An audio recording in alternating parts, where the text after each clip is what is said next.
Okay, let's answer some questions from the last market update. I wonder if existing home sales reached a new record by being artificially inflated. If the low-end consumers and our first-time home buyers are being priced out of the market because they can't afford higher mortgage payments due to increased interest rates, they may not buy a home until rates drop. On the flip side, if high-end consumers with lots of cash are continuing to purchase homes priced above the national average, this may artificially inflate the readings. If you were looking at an average price, sure, but typically the median price is used. To show you the difference, let's measure the average and the median income of 10 people in a room. One person makes $1 billion, everyone else makes 100,000.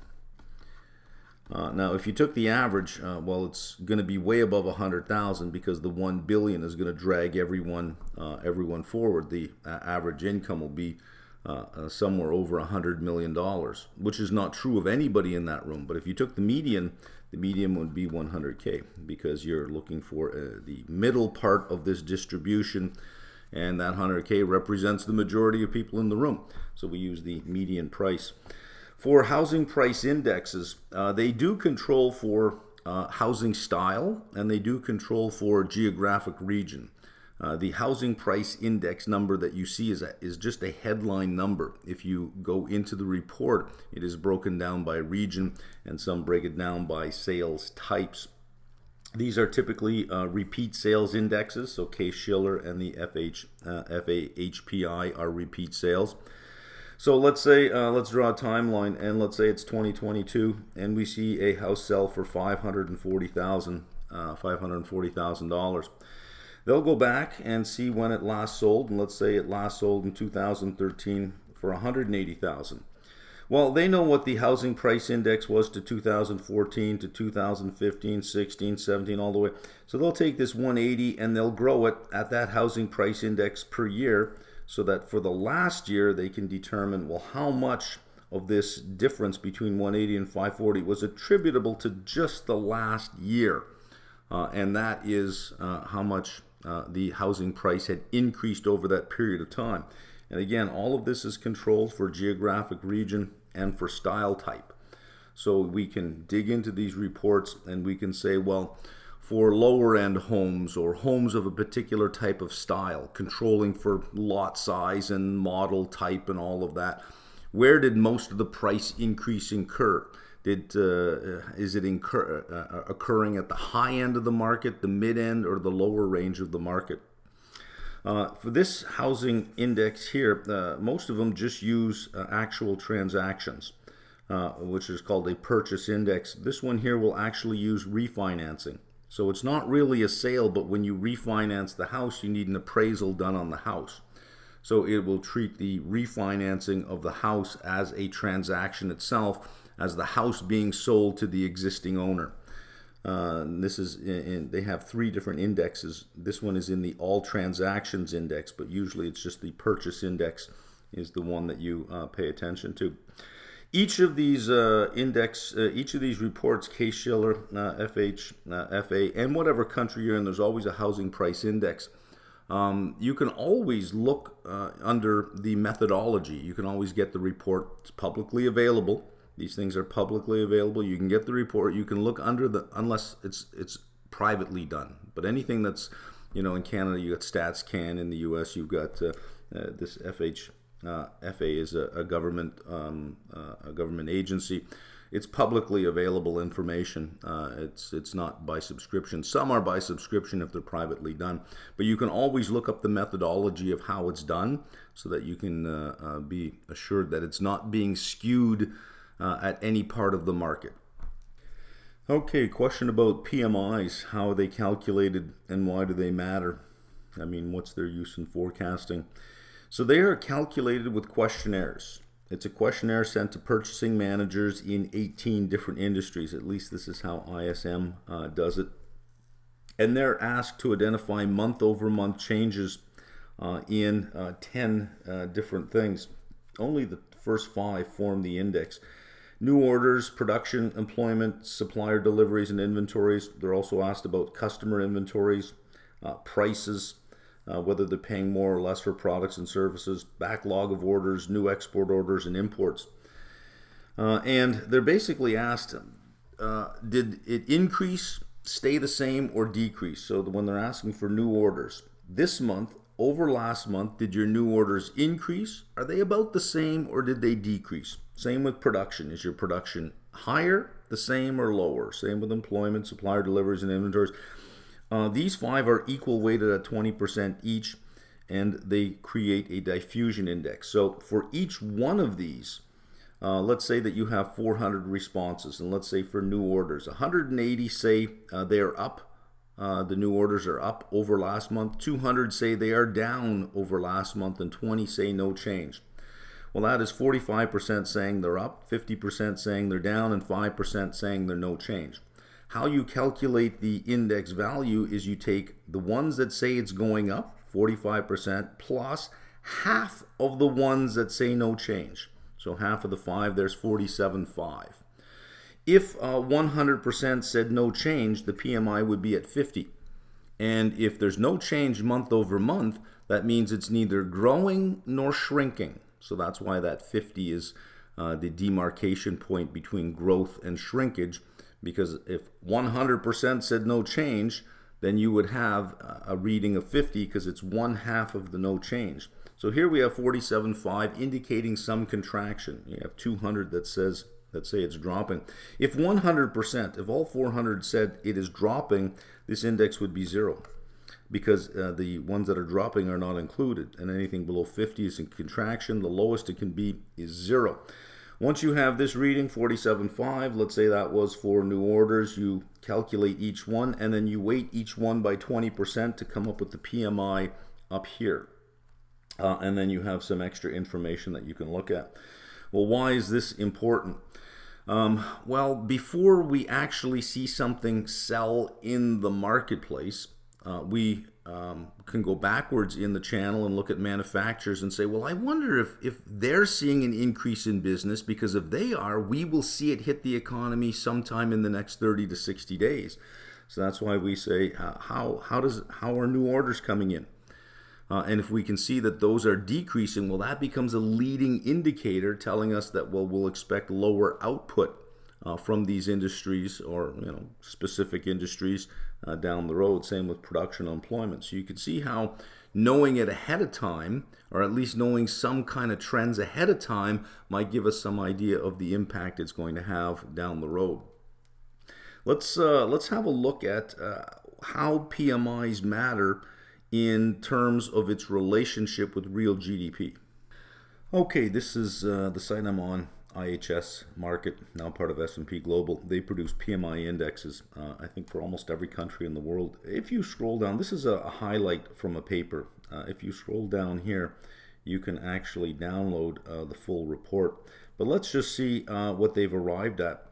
Examining the relationship between PMI data and changes in data. And there is here it is. Across our global PMI data set, readings of 50 imply different GDP growth rates in different nations. Typically, a PMI reading of 50 in more developed economies maps to a GDP growth rate of around 0%, whereas the same reading in emerging markets often points to positive GDP growth. And then they use Eurozone and China as an example of the two. Let's just look at this one here. This is the implied GDP growth when output index is at 50 versus economic development score. And you can see a very good linear relationship here. Look at this R squared, 71.7104, 71.04%. So that's quite strong. And you have, a couple of charts that they give you here. GDP growth estimates by country, implied year-over-year GDP growth by PMI of 50. We can see for Italy, it implies negative real GDP, but all the way down here, you have Kenya, India, China, Nigeria. Depends on your stage of development. This is implied year-over-year GDP growth by PMI of 50. This is just a continuation of the index. If you want to know more, you can download the full report, and the full report will get into a little bit more detail and offer hypotheses as to why that might be the case. But I think we can think of a few cases right away. The relative importance of manufacturing to a country, and the share of manufacturing within GDP would probably be good explanatory variables there. I will leave that to you, but the second part of the question saying, well, why does it matter for forecasting? It depends. This is saying that there is some relationship between economic development and the PMI reading. Okay, this settles the mystery of why MBS on the Fed balance sheet continues to increase. I said that I was confused as to why it was going on, and somebody mentioned that most of the securities are bought in the TBA, the to be announced market. And I can remember months ago reading the Fed statement, and we had identified that the TBA market did exist, and I completely forgot that. Regarding your question at the beginning about why the Fed's balance sheet increased by $16.9 billion in MBS, I believe it may have to do with settlement dates of to be announced, the to be announced market. July's Class A settlement is on the 14th, so you don't see that reflected for the week ending July 13th. When you get to July 20th, both Class A and Class B have settled. So if we look at, this is from Understanding Settlement Fails in Agency MBS. This is from the New York Fed. The link is in the description box. Section 2 begins with just some background announcement about the TBA market. Trading in Agency MBS market generally occurs on a to be announced basis. The TBA market is a forward delivery market in which participants agree to transact Agency MBS in a contract that specifies the issuer, maturity, and coupon, but not the specific securities or pools of mortgages to be delivered. At settlement, the seller has the option to deliver any of a variety of MBS pools that meet the agreed upon characteristics. TBA trades have set monthly settlement dates announced by the Securities Industry and Financial Markets Association, upon which a vast majority of MBS settle, though they can be traded as much as 3 or more months in advance of settlement. So we would have to get a couple more months in to see all of those TBA agreements that were made back in April, before the balance sheet runoff that were made April, May, see them roll off. So if we assume 3 months and we had some transactions in May, we might still see them in August, maybe even September if they went out longer than 3 months. TBA trades are frequently scheduled to settle at the next settlement date up to 1 month forward. So most of them are scheduled for the next settlement date, but they can be 3 or more months in advance.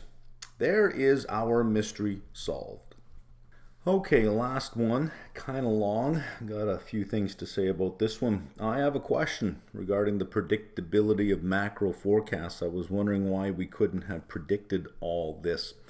Whenever you are looking backwards, everything looks far more predictable than it actually was. And if you're looking back saying, why couldn't we not have predicted all this? Try the same thing looking forward.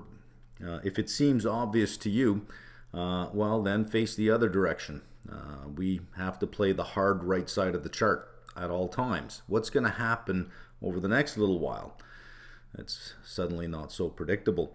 At any point in time, all we can do is forecast given the information that we have. So we may have a belief that if we see A, it will lead to B. But that's not the end of it. B will have outcomes, C or D. And C will have outcomes 1, 2, 3, 4. D will have outcomes 5, 6, 7, 8. And the further out you go, the more variability there will be, and the less and less visibility you're going to have. The best that you can do is say, well, A will lead to B with what probability? What is my conviction of that happening based on the information that you have? Once B happens, yeah, it looked pretty obvious, knowing everything that we knew, that B would happen because the other thing didn't happen. But at any point in time going forward, well, markets could go up or markets could go down. After markets go down, we can look backwards and say, well, that was predictable. But we could have said the same thing had markets gone up, because had markets gone up, we would have looked at just the evidence of why it should have gone up and said, well, that was predictable.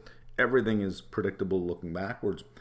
But let's go through this and we'll see if we can tear it apart. I remember about 2 months ago, there was a narrative that inflation had peaked and everything was going to get better. Well, prices have dropped. The PCE is coming down. We saw the PCE in GDP this morning for Q2. The core PCE is down at 4.4%. The expectation was for 4.5. It came in at 4.4 quarter over quarter, so it is coming down. A year ago, inflation was just transitory, and a year ago, given the information that we had, that seemed to be the best bet, because at any point in time, if we're talking about inflation, it could be transitory or it could be persistent. And given the information that you have two possible outcomes, right? You can think of it as Schrodinger's inflation. Which is it going to be? Not until you get more data do you pick a path. But based on where we were 12 months ago, there were certain probabilities. Being that a lot of the inflation was supply driven, most of the weight was on the transitory side. And as time went on, the probabilities probably equaled out, and then the probabilities shifted to the persistent side.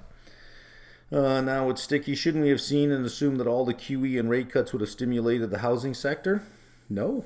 There is very little evidence in the historical record that that's a true statement. Housing boom of the late 80s, early 90s in the U.S., 30-year mortgage rate was consistently over 10%. There was no QE, but you had a housing boom that led to a bust, and that was the recession of the early 90s, which caused a lot of grief for the savings and loans industry in the U.S. 2005, 2007, you had another housing boom. The 30-year rate was consistently over 6%. There really was no QE going on at the time. If you look at the Fed's balance sheet, I think it was, 500 million, 600 million, certainly not the 9 trillion it is now. It was low, and they weren't engaged in any asset buying whatsoever. However, from 2009 to 2019, you had lots of QE and very low rates. We never saw any inflation, and there was no housing boom. So what we did have instead was housing prices going up and up and up, but that was due to a lack of supply. It was a result of underinvestment from 2009 to 2012, 2013. Family formation continued at a rate that far outstripped the supply of new homes coming onto the market, so that put upward pressure on pricing. But even during that whole period of time, you had no housing boom. You had prices going up, but no housing boom. So housing boom, no low rates, no QE. Housing boom, no low rates, no QE. QE and low rates, no housing boom. So just going back over the last three cycles, this is not borne out in the historical record. Ukraine war happened in Feb, and it was only about last month. I'm not sure what the point. I think you didn't finish that sentence. Did markets realize how badly they underestimated the demand side of the equation despite the higher cost due to supply constraints? Weren't economists supposed to be able to predict these imbalances given the nature of U.S. spending? Many did, many did not, because we're all working with the best information we have and subjective probabilities based on historical probabilities. Some base it on historical, that's called a base rate, and then they'll adjust from a base rate. Some just have some subjective probability that they assign to it. As far as predicting demand, that's also very difficult to do. Even the best in the world get it wrong. Target and Walmart, which are in the business of predicting demand for goods, projected out the extra increase in pandemic demand for goods and continue to project that out without recognizing that, well, this is going to roll over and shift back into services. They didn't see it happening as quickly as it did, and well, look where they are now, right? Is macro trading more reactionary than predictive? It is both. You predict and you react. You predict as best you can, and typically your prediction should not be a dollar target in a particular period of time. That is a very, very bad prediction. Your prediction should be, we're going this way or we're going this way, and you have some probability. If we go this way, here are the outcomes. If we go this way, here are the outcomes. And you try to find an outcome that wins on both. And so you try to find a trade that regardless of the outcome, you're going to be just fine. What you don't want is to predict a dollar amount of something in a particular time period and place a bet on that, because you need to be right on both the target price and in the time frame that you want to be in. It's better to predict just directions, and when you predict directions, list the possible outcomes that you would expect to see. Well, if this happens, I expect this would happen. And if we go down, I expect this to happen. And if you can find something that would happen regardless of which direction we go in, there's your trade. It is predictive, yes, as best you can. It is reactionary, because as the facts change, you need to be ready to change your mind. What you don't want to fall into in the trap is of hope, where the facts are against your position, but you keep hoping it's just going to work out. You take a position based on your prediction. If it turns out to be wrong, change your mind, change your position. So it is both reactionary and predictive, but when you're predicting, you're really trying to get this thing done over here. What direction are we going in? What are the possible outcomes? Is there any commonalities in the outcome? And if there is, there's my trade. So a good example is apartment REITs. Interest rates have gone up, apartment REIT prices have dropped. So I ask myself, well, if inflation goes away or if inflation stays, what's going to happen to rents? If inflation goes away, rates are going to drop. If rates drop, cap rates drop, which means property prices increase. I want to be in apartment buildings. If inflation stays, rents will increase at the rate of inflation. So the numerator, the net operating income, is going to increase. I want to be in apartment REITs. Either way, no matter what happens, I want to be in apartment REITs. There's my trade. There's my trade. So this is when we try to predict that kind of thing. Is it all maybe because the macro is trying to forecast human behavior, which is very unpredictable? Well, it's not very unpredictable. Human behavior at the group level has a very strong tendency. So I can look at you and I can have a very difficult time predicting what you're going to do unless I know you, because most humans are creatures of habit. So if I know something about you, I can predict how you will respond in certain circumstances. At the group level, I don't need to know anything about any of the individuals in the group. Groups tend to be kind of predictable. They have a tendency to behave in certain ways. So we look for those strong tendencies, even though at the individual level they may be unpredictable. Given the ever-changing environment, if so, wouldn't a physiologist, I think you meant a psychologist, be better candidate for making an educated guess on where the economy or consumer is headed? So this leads into the whole field of behavioral economics. And behavioral economics, you'll find that a lot of psychologists are cross-disciplinary, that they have done research in psychology and will also publish in economic journals under the behavioral finance or the behavioral economics side of things. And I think, was it 2 years ago, behavioral economist, I forget his name now, won the Nobel Prize. Oh, his name just popped into my head and it left just as fast as it went into my head. If anybody remembers his name, just pop it down in the comments section. There it is again. I just had it and I lost it again. Yeah, so it is becoming more obvious that bringing some kind of social psychology or group psychology into economics would make a lot of sense, because economics is very normative, meaning that here's what you should do. It describes actions as they should be. You could say it's very Platonic as opposed to Aristotelian, whereas behavioral economics is more like Aristotle. Aristotle criticized Plato, saying you cannot describe people as they ought to be, you must describe them as they are. And economics describes people as they ought to be, whereas behavioral economics looks to describe people as they are. How do they actually make decisions? How do they actually behave? And sometimes we find that they will behave like economics says, and at other times we find that no, they don't behave like economics says. Or maybe the company giving positive guidance are the people who really understand the demand side of the equation, at least for their own business and sector. I would be very cautious about listening to these people. CEOs are excessively optimistic. Here's a good example. In the last CEO survey, 67% are pessimistic about the economy. Yet, most of them are optimistic about their own company. Even when you listen to conference calls, most CEOs are absolutely optimistic about the outcomes for their own company because they feel that they're in control of it. They're not in control of the economy. So they recognize that those other CEOs are not in control of the economy, but they're in control of their own company, so they feel that they are more in control. So they suffer from overconfidence and the illusion of control, that they can control things that they cannot control, or they control external events that they have no influence over. But when you listen to CEOs, they are overly optimistic, but pessimistic about the other guys. So if it's a tough environment, yeah, the competition's going to really suffer, but not us. Not us. We'll be just fine. Meanwhile, every CEO is saying the same thing. If you listen to every conference call, every CEO talks about gaining market share. Well, that can't possibly be true.